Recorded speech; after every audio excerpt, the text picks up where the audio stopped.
Hi, welcome to this episode of Academic Writing. I am Lee Hall. I'm an Associate Professor of Literacy Studies at the University of North Carolina in Chapel Hill.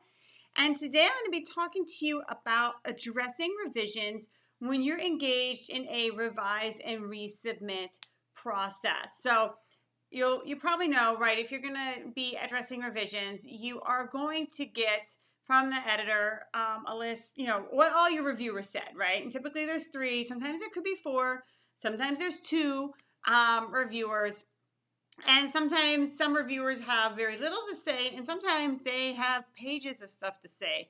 So it can really be a lot to contend with. Now, when you're revising and resubmitting, when you resubmit, you have to be able to show the reviewers, because they're the ones that are making the decision, right, about if they should publish your manuscript or not.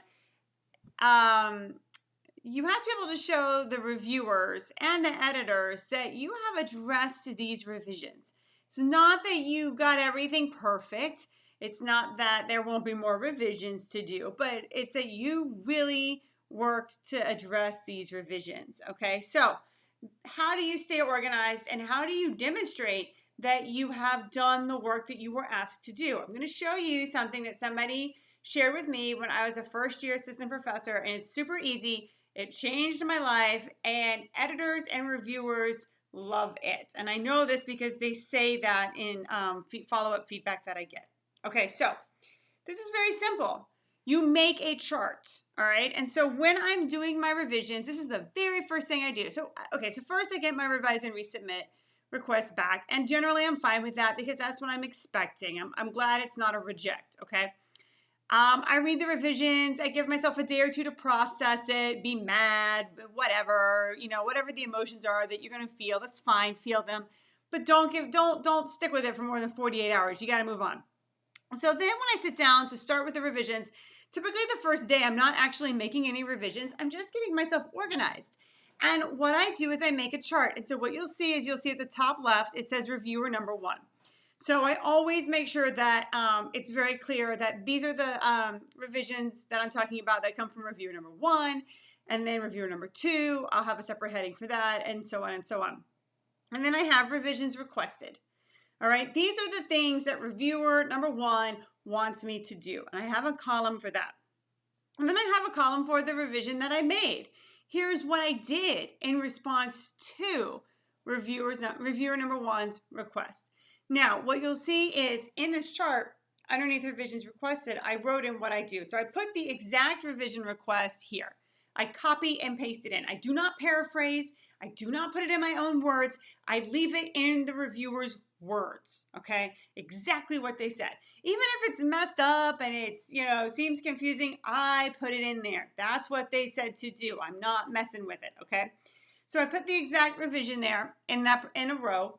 And then to the right of that, I explain what I did. So let's just say I did something silly. Let's say I had a study and I had 150 participants, and I forgot to say how many participants were in my study. Or I said it later on, but it needs to go up in my participants section where I'm talking about them. So let's say reviewer number 1 says, you need to state how many participants were in your study. That's very straightforward. I put that request there, and then I say 150 participants participated in my study, and you can find this information on page such and such, okay? I'm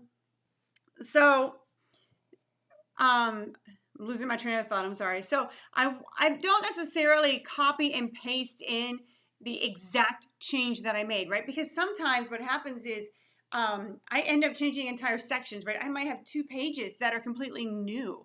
I'm not going to copy and paste in 2 new pages. I'm just going to say, hey, I did this, all right? And here's where you can go find it, all right? I also, when I say in my chart, when I'm making my chart, and I say, hey, I put this in, and I put it on page such and such, I highlight it, and I actually write, and you'll see this here on the screen, I say, like, they're on page X, under the heading of participants.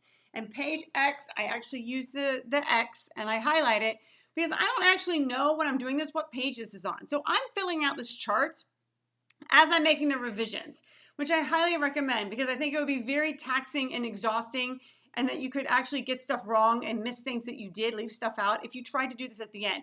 So when I do the revision, I fill it in on the chart. but I don't know the page number because the page numbers are probably going to change, maybe plus or minus 1 to 2 pages, right, as I make more revisions.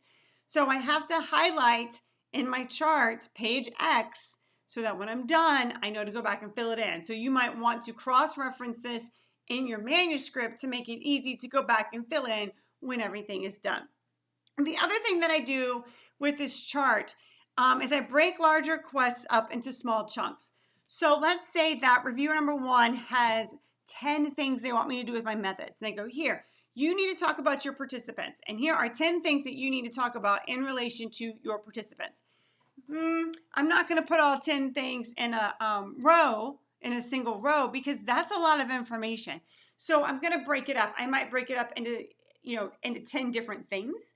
I might put anywhere from 2 to 3 things together because they make sense and they naturally fit together. But I'm going to try to break things up and chunk it out, okay? It makes it visually a lot easier to read. It helps me keep on track with what I'm doing, and it also helps me feel like I'm making some, it gives me a sense of accomplishment. I'm moving through this, I'm getting stuff done.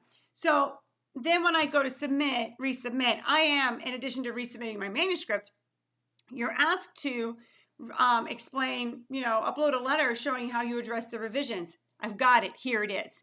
And editors tell me that they love this. Reviewers that have commented back to me on this have said that they love it because they know exactly what I did. And so if I misinterpreted something, the reviewer can see where that communication gap happened, and then they can request, some tweaking, right? They can refine their request a little bit, right? But they see that I tried to do it. Okay, so this is how I stay organized in terms of handling reviewer requests and thinking about how to communicate that back to the editor and back to the reviewers, and I highly recommend it. So if you have any questions that you would like to see here about academic writing, the aspect of writing or the publication process, you can email me anytime, leahall39@gmail.com. And also check out my blog where I talk about issues in higher education at leahall.wordpress.com.